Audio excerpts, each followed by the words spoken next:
What if a 12-year-old black boy told you his father was a special forces operative? Would you laugh, or would you listen? They laughed. They shoved him to the ground. They filmed it for fun. But what none of them realized was that the man they thought didn't exist was already walking toward them, and when he arrived, nothing was ever the same again. The crime scene was cordoned off by thick yellow tape, pulsing red and blue lights bathing the sidewalk in nervous color, radios crackling, boots stomping, commands shouted and ignored. And through it all, one figure didn't belong. A 12-year-old black boy, jeans dusty, hoodie too large, standing just outside the barricade with a folded piece of paper in his trembling hand. "Excuse me," he said, voice too small for the chaos. "I think my dad's inside." A white officer, tall and red-faced, turned halfway, barely giving the boy a glance before barking, "Keep moving, kid. This isn't a field trip." The boy didn't flinch. "I'm not lost. My dad. He's in there. He's special forces." The cop stopped, blinked, and then, like he'd just been told a squirrel was running for president, he laughed. Short, cruel, loud enough to turn a few heads. "Special forces," he repeated, as if tasting the words to make sure they were as stupid as they sounded. Another officer, younger, leaned on the barricade and joined in, smirking. What's he gonna do? Rappel down from the chopper and rescue your imagination? The boy's eyes didn't drop. Not yet. He just held out the crumpled paper. An address, handwritten, and a military emblem half visible in the corner. The older officer didn't even look. He swatted the boy's hand away gently, like brushing off a bug. "I said, move along. Don't make me say it again." Behind him, another officer began filming with his phone, grinning. Future criminal in training, folks, already practicing how to lie to cops. The boy's name was Jaden. He didn't speak again. He just looked past them all. Through the tape, through the noise, through the wall of uniforms, and whispered, "He's coming." They didn't hear it, or maybe they did, but they didn't care, because in their world, boys like him didn't have fathers like that. At that moment, they didn't realize that everything was about to change.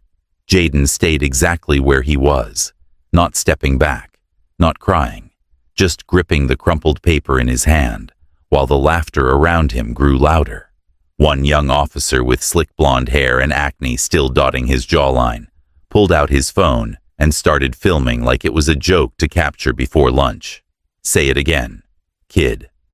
Your dad's what, Batman, Navy SEAL, CIA ghost?" He chuckled, camera shaking as he laughed. "This one thinks he's VIP bloodline. Y'all." Another officer joined in, mocking, "My daddy's a secret agent, and he's gonna save the world." A small crowd started forming. Passers-by slowed down to watch. No one intervened. No one defended. Just phones raised. Just eyes narrowed in amusement. Jaden didn't respond, didn't flinch, didn't look anyone in the eye. He just kept his gaze locked on the iron gate ahead, behind which he believed someone was coming. A gray-haired officer with mirrored sunglasses stepped forward, voice stern. "You can't just walk up to a federal scene and name-drop military fantasies, kid," he growled. "We've got real threats to handle, not babysitting delusions." Then he turned to the others, nodding toward Jaden. "Take a photo for the department group chat. We got ourselves a little war hero's son." Jaden said nothing, just quietly unzipped his backpack and pulled out a small metal tag. Dented, worn, real. Military ID on a chain. He didn't show it, just held it in his fist like the only thing grounding him to reality. The young officer quipped to a pair of teenagers filming nearby. "If this goes viral, maybe the kid'll get cast in the next war movie." One of the teens snorted, Nah, Hollywood doesn't do poor black heroes. Laughter rippled through the crowd like a virus. No one asked his name. No one asked why he was there. Just cameras. Just smirks. And a gate that hadn't opened.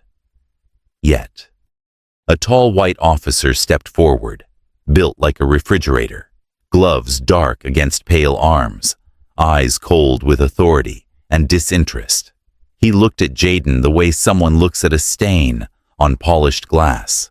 "I've had enough," he barked, grabbing Jaden by the shoulder and shoving him back from the barricade like trash in the way. Jaden's feet lost grip. Knees hit the pavement. His palms scraped the asphalt. A sharp gasp left his throat. But no one bent down. No one said stop. A young woman nearby giggled, turning to her friend. Oh my God, he actually fell. Phones caught it all. Cameras shaking but capturing perfectly the shoes, the scrapes, the 12-year-old black boy reduced to a joke on the ground. The officer stepped back, brushing his hands off like he'd just handled something dirty. I warned him. That's what happens when you pretend to be something you're not. Another voice chimed in. Any ID on him, just a fantasy and a fake badge. Laughter again, louder this time. Jaden lifted his head slowly, a smear of dust on his cheek, blood near his lip. But no tears, no words, just the slow motion of retrieving the silver chain that had slipped from his collar. The one with his father's military tag. He clenched it tight in his fist, like it might be the only real thing left. Someone cheered sarcastically. Another whistled. Phones kept rolling. One live stream caption now read, "Liar kid gets what's coming." The officers didn't stop them. The adults didn't speak. And in the middle of the noise and cruelty and blind laughter, only Jaden stood again. Quietly, without help, brushing dirt from his sleeves, and stepped back to the same spot he had stood before. Eyes locked on the gate, no one would let him through, because they hadn't yet seen who was about to come through it. Jaden stood in silence, his fists still clenched around the chain, his knees burning from the fall, the laughter behind him already fading into background static as he stared ahead, not blinking, not breathing too deep, just waiting. 1 minute passed, then another. The crowd began to lose interest. The officers smirked, convinced the fantasy was over. And then, a shift, small, but enough. Enough to ripple through the noise like a string snapping in an orchestra. A black SUV rolled into view from the far end of the blocked street. No lights, no plates. Windows tinted so dark they mirrored the sky. It didn't speed. It didn't roar. It glided, silent, intentional, inevitable. One officer glanced up, furrowed his brow. "That's not one of ours," he muttered. The SUV stopped just shy of the outer barricade, engine humming like a held breath.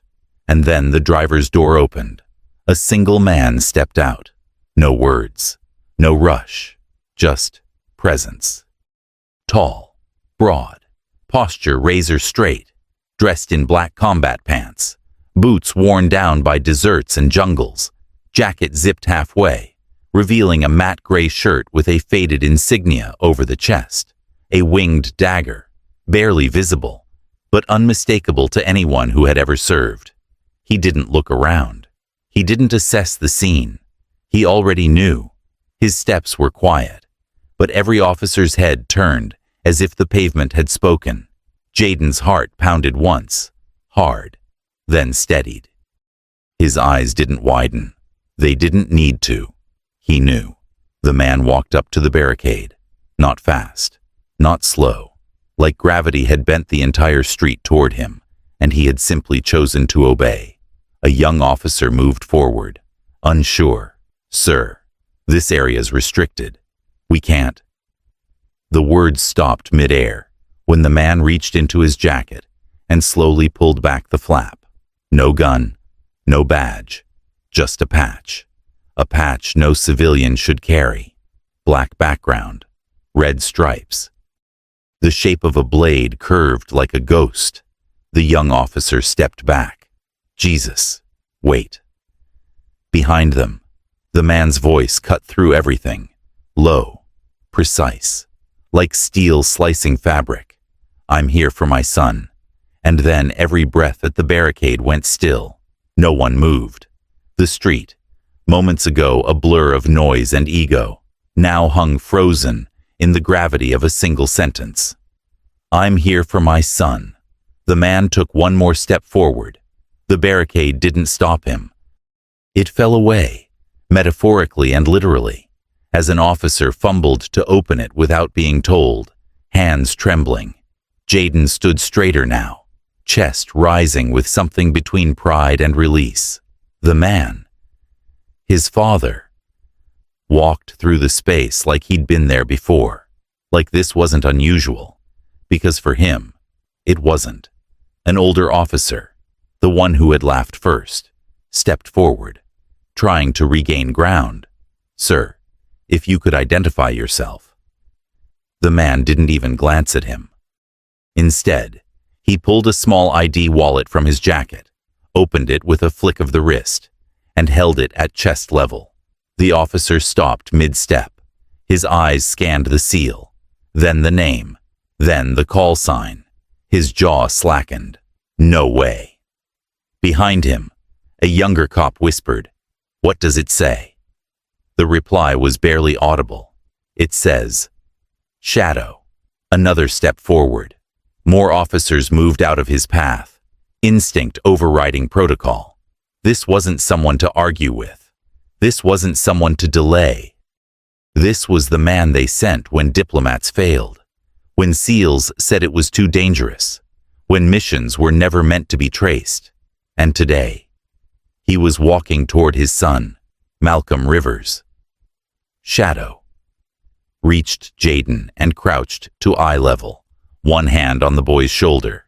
"You okay?" Jaden nodded, voice tight. "They didn't believe me." Malcolm stood up slowly, turning to face the men behind the barricade, his eyes scanning their faces like targets on a dark map. "He told you," he said, quiet and lethal. "You just didn't listen." One officer tried to speak. "Sir, we..." But Malcolm raised a finger, not in anger, in warning. The sentence that followed landed like a judgment. "No, you didn't think someone like him could have someone like me." And with that, every uniform within 20 feet suddenly felt much, much too thin. Silence reigned for a full 10 seconds.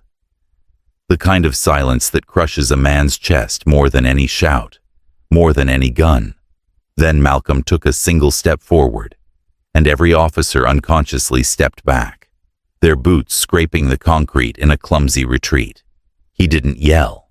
He didn't swear.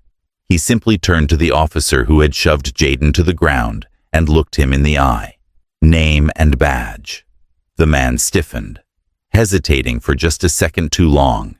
"Badge. Now." The words weren't loud, but they snapped through the air like a rifle round.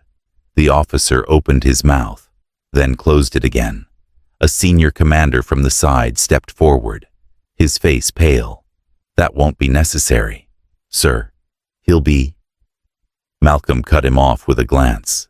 "You don't get to cover this. You let it happen." He turned back to the man who had pushed his son, who now stood trembling, sweat beading along his hairline. "You laid your hands on a child," Malcolm said. "You mocked his truth. You laughed in his face. You filmed it." The officer tried to speak, to offer a justification. But none existed. What if I hadn't come? What would have happened to him? Malcolm's voice had no anger left, only truth. And that was worse. You humiliated a child in front of strangers to make yourselves feel powerful. But you forgot something. He paused. Real power doesn't need to prove itself. Then he pulled a small communicator from his belt, tapped once, and spoke 3 words. Command. Activate footage. A black van parked at the edge of the street whirred to life, screens glowing. From inside, high-definition footage began playing. Not from phones, but from satellite eyes and tactical cams. The entire interaction, every word, every shove, every laugh, recorded, synced, stored. The officers' faces turned from smug to sick in seconds. "He's recording us," one whispered. Since when? Malcolm's voice was calm. Since always. The screen froze on the image of Jayden curled on the ground, blood on his lip, and a badge number glinting in the top right corner. "You're suspended," Malcolm said, without raising his voice. "Effective now. And the review board will not be internal." A federal agent stepped out of the black van. "Orders confirmed," he said. "We'll take it from here." The officer who had struck Jayden began to stammer. I didn't know who he was." Malcolm's reply came like a quiet funeral bell. "That was your first mistake. Your second was thinking it mattered." He turned to Jayden, reached out a hand. "Let's go home." And this time, no one dared say a word. As Malcolm turned to leave, hand gently resting on Jayden's shoulder, the crowd began to shift, not in movement, but in awareness. The weight of what they'd witnessed settling heavy in every chest, every uniform, every conscience that had stood in silence.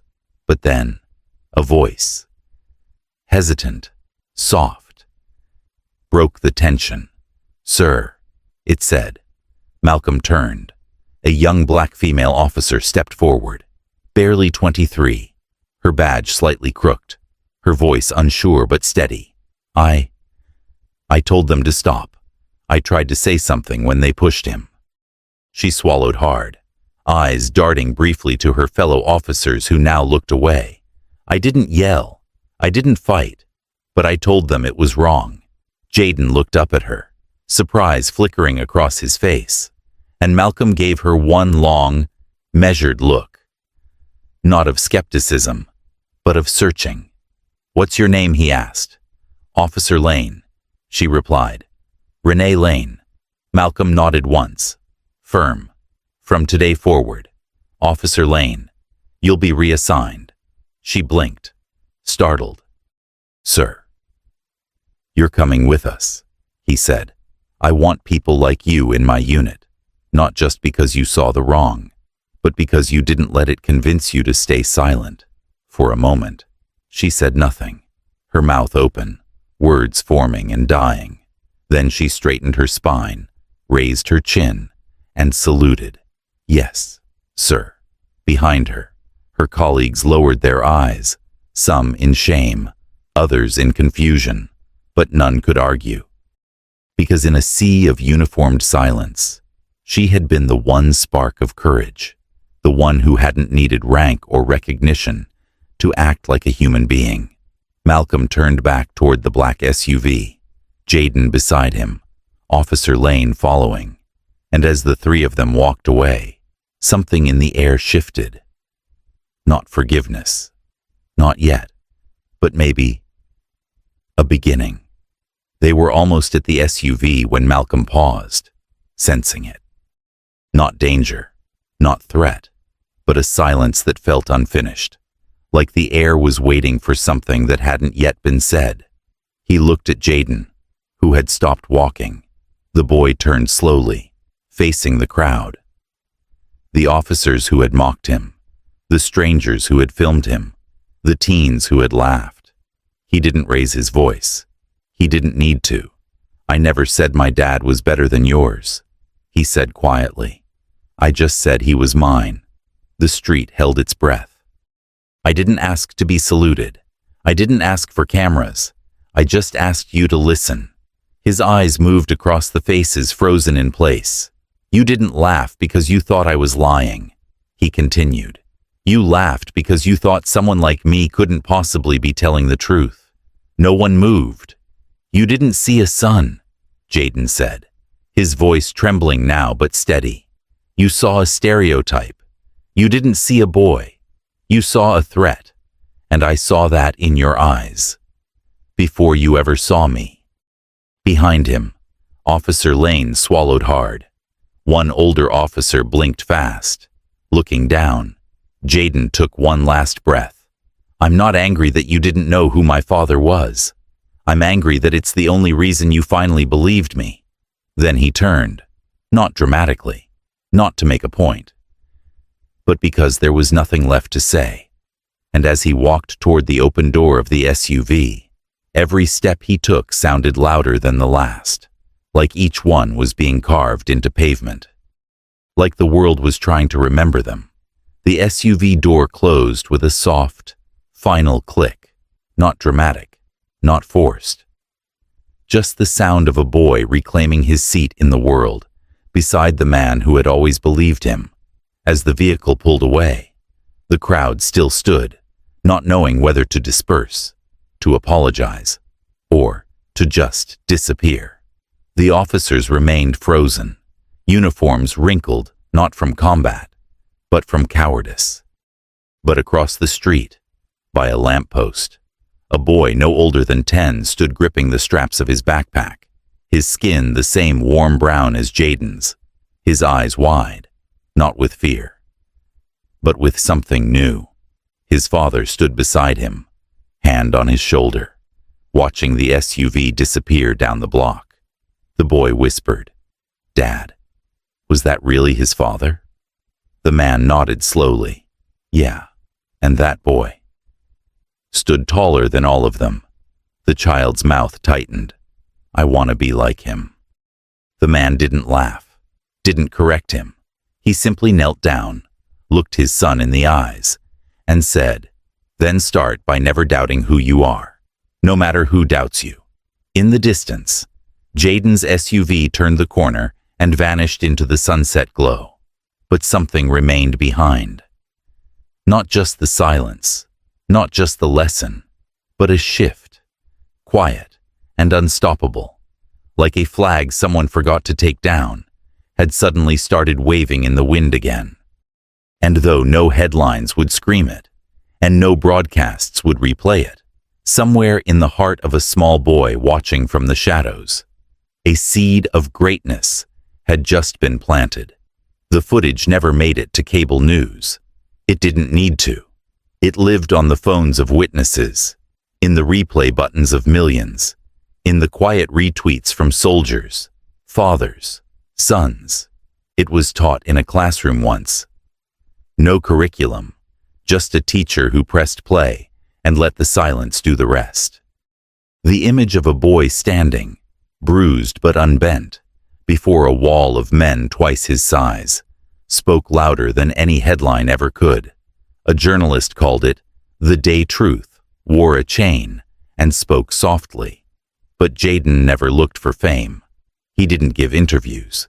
He didn't start a channel or write a book. He just went home.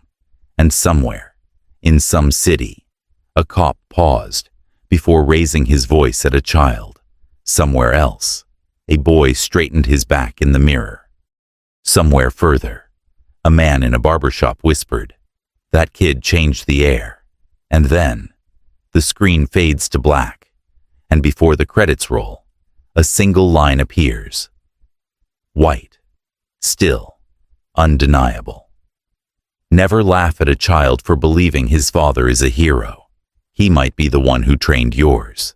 They mocked a boy for believing in his father. But when that father arrived, the world had to kneel. Some watched with guilt, others watched with awe.